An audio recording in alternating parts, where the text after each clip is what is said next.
Dito sa Valimut dito eh. Mula na pa eh. Those are very beautiful and pretty. Awesome, yeah. Nagpintas. Dito yung garden. Dapat swimming pool na dyan. Sa ispa ko ma, swimming pool. Ngayon mo kan tayo manin. Kadigiti mulmula. Followers, friend,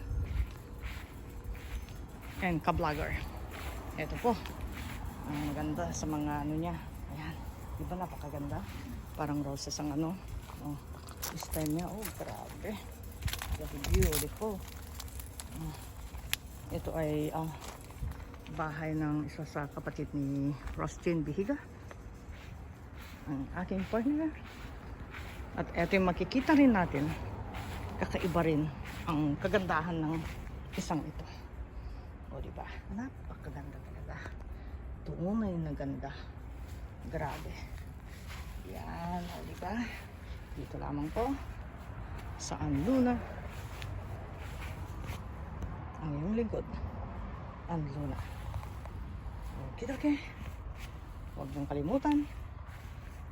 Click the bottom to subscribe para makita nyo yung kakaibang napakagandang garden. Dito lamang po sa Santa Maria, California, na bahay ng kapatid ni Rostin na si Christina. Ang gaganda, o diba? Extra pa doon ng nanay ko. Life is good. O yan siya. Okay. Bye.